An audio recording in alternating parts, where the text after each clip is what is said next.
Dennis from the St. John Kitchen, and today we are going to make a 14-inch pizza. Now, of course, the ingredients is going to be up to you what you want to use for toppings, but the basic structure of the pizza, the dough, is the essential thing that you're going to want to have. It doesn't take very long to make, and it's fresh, and believe me, it tastes great. So to start with, what we're going to do is we're going to start with the yeast. It's going to be 1 tablespoon of yeast, and this is the Fleischmann's pizza yeast.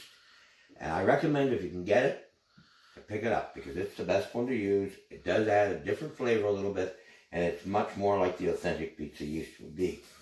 So we'll put that into a cup of hot water. That's just tap water. 1 cup of hot tap water. And then what we need to do is we need to add some sugar to it. I should have a fork here.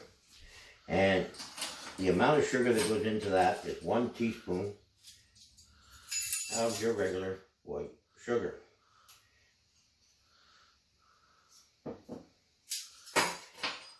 Now, we take this and we'll stir this up. Make sure that we dissolve it as best as possible. And it takes about 10 minutes to proof this. At the end of 10 minutes, this should be risen pretty well to the top. So I'm just going to set it on the stove here and place a clean towel over the top of that. Okay, so we started off with that. Now with the dry ingredients, this is 3 cups of regular flour. That's what we need to start with. And in that, what we're going to do is we're going to add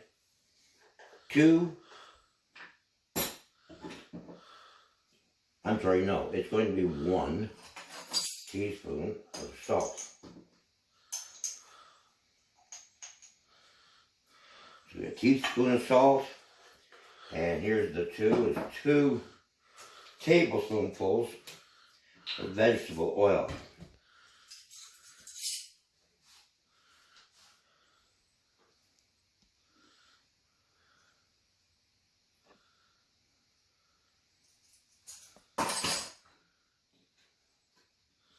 That's all you need to make your dough with, as far as the basics. I'll mix that up a little bit. Once the yeast has risen, we'll put it in with this, and we'll be able to make a ball of dough. So we'll be back in just a minute, and we'll have the yeast to add, and we'll show you how to put it together. Okay, we're all set now. We have our yeast proofed, and I'm going to pour it into our flour mix here. I use a wooden spoon. Some people use a fork, doesn't matter. Whatever you want to use, just get it mixed in well, make your dough. That's what you're basically looking at right now.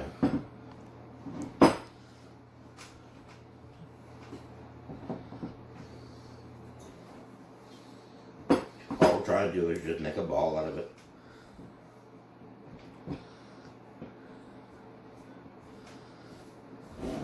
And I'm going to flip it out onto the counter here.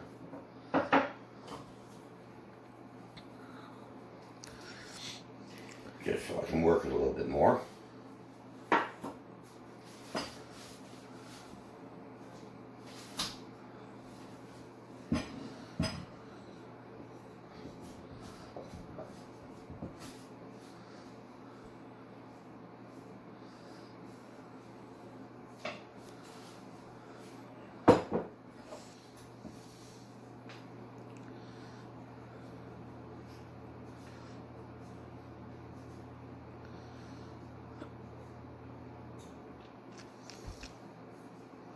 If you want to, you can use regular yeast.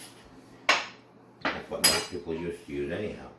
Only thing is, with this yeast, it seems to make a big difference. The taste is better.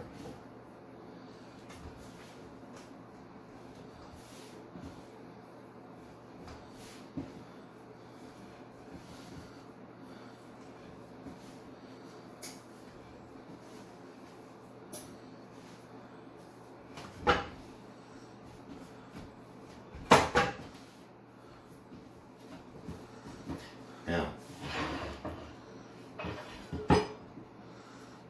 I'm using a pizza stone.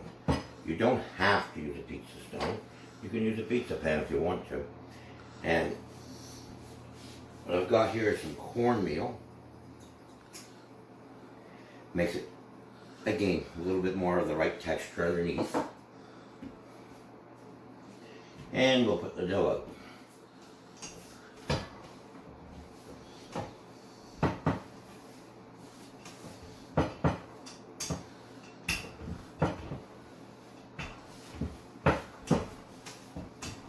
Got a good elasticity to it, so it should be good that way.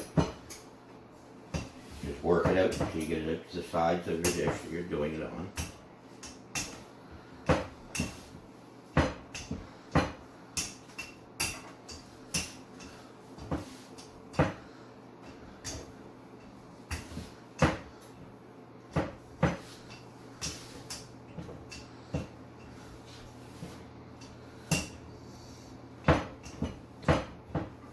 You don't want it too thick either.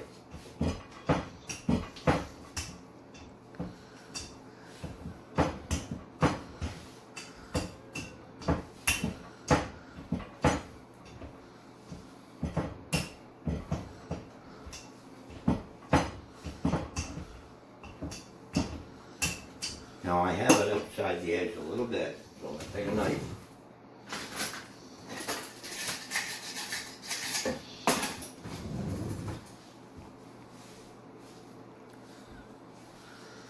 And I'm just going to give a quick trim around the other side.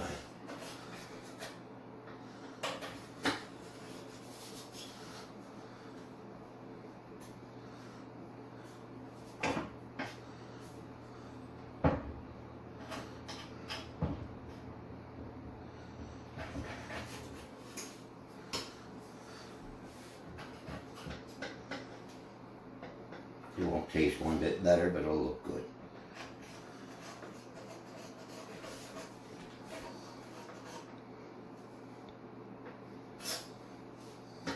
Now I usually take and just crimp back just a little bit around the edges. And this dough, when we cook it, is going to rise. And by the way, right now I do have the oven heated up. It's to 400 degrees. And it's going to take about 20 minutes to cook. But after the 15-minute mark, because we don't know what your stove is going to work like, about the 15-minute mark, I like to check it. And then just look. You can tell by looking at it what it's going to look like. Okay, so there we are with that. Now, let's get some of the ingredients. We don't need that.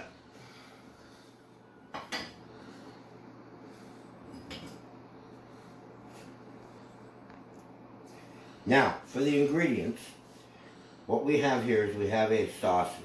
Gus, I think I don't have the container here, but I believe that's the one it's called. And that's what we use for our base for putting down onto the pizza. So I usually just get a center area and work it. Again, not too thick.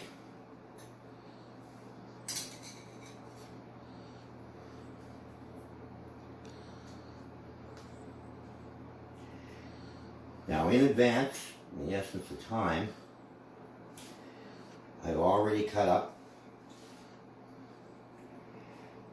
the olives were bought in a cut form. There is some pepperoni here, bacon. Put it in the microwave for about a minute. And what it does, obviously, is it's going to cook it. And then when you take it out, put it on a paper towel. Make sure that you get most of the oils and stuff out of it. Then you put, there we go. Then what you do is the same thing with your bacon. You can fry it up if you want to crumble it, but I do it in the microwave. I think it works out a lot nicer. So that'll give you something to start with. Mushrooms, obviously just slice the mushrooms up. So we're going to start with some onion. Again, your ingredients is what your choices are, but I just want to be able to finish it up and show you the finished results of the pizza.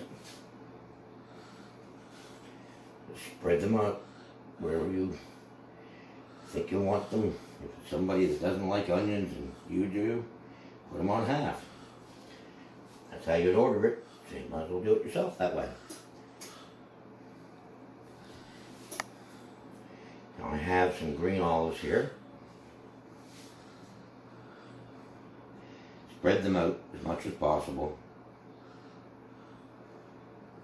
This whole process doesn't take very long at all, and you end up with an incredibly tasty pizza and one that will rival any pizza shop.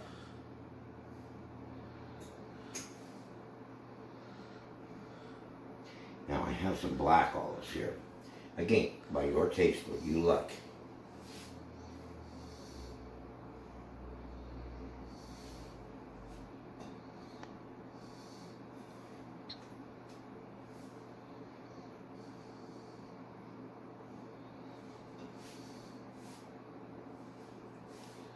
Some hamburger.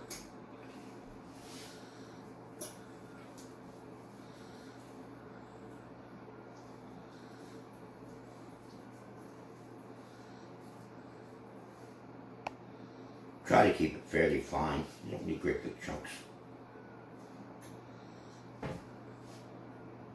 Every time I make a pizza, it reminds me of when I worked in Halifax at a pizza place.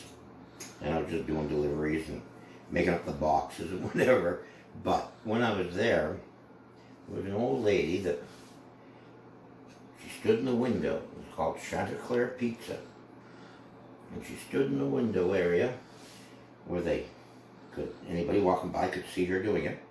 And she knew how to flip them up and down. And she would spin the pizza.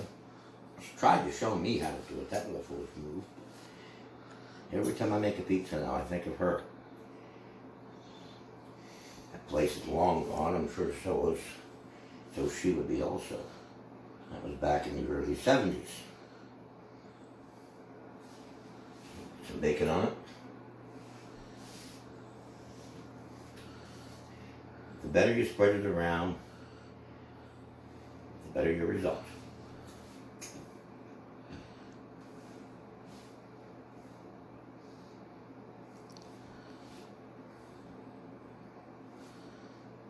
And all the bacon was either crumbled or cut up, depending on what worked best at the time. I've got a fair amount of meat here, so I'm just going to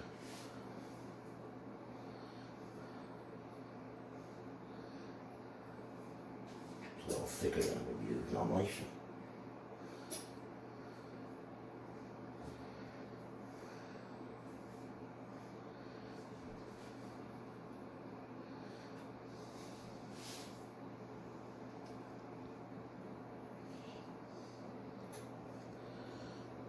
Now it's starting to look pretty good.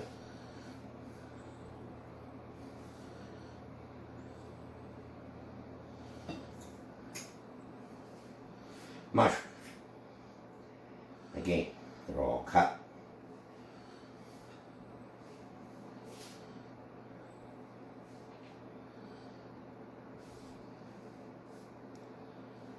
Now, cheese. That's your mozzarella cheese. You can actually get cheese that's intended for pizza, but this is perfectly fine. And what you do is take a block of cheese and shred it.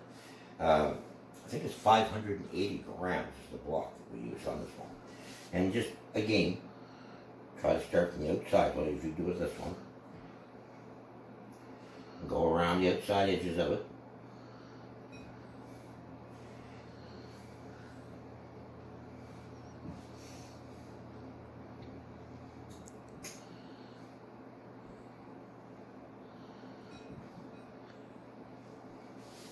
And there's no sense, if you like cheese on your pizza, of course, most people do, there's no sense in being skimpy, but you might as well put enough on it that it's going to cover it and cover it well. And then again, looks much more appealing. The only reason you don't get a lot of cheese on a pizza when you're buying it from the pizza shop is like anything else, it's food costs. But trust me, you will find it's quite the advantage. Okay, now we have the cheese on here. Now I'm just going to throw a couple of 3 mushrooms, just a little bit of mushrooms on the top, but just for the fun of it.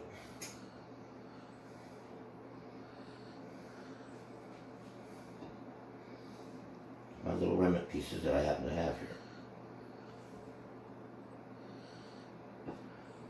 There. I'm going to take you two also. Now we have the oven preheated, so I'm going to set the stone into the holder, put it in the oven, and we'll be back to you in just a minute. Well, it'll be a minute to you, but 20 minutes to us. And you'll be able to see the final result. Now, we have gone approximately 20 minutes now, and I've checked it, and it's ready. So we're going to just shut off the oven. Take the pizza pie out. Steam in the face.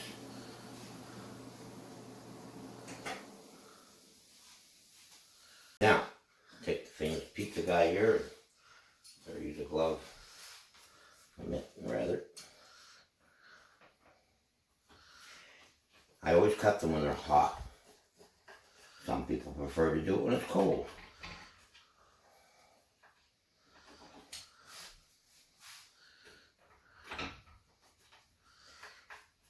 If you could smell this, it's incredible.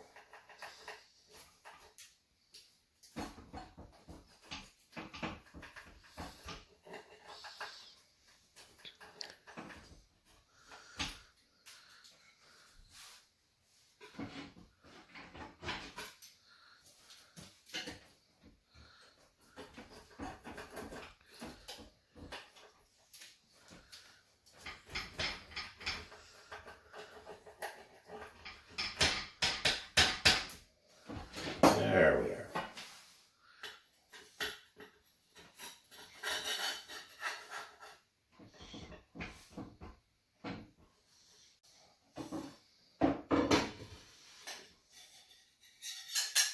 And here we go.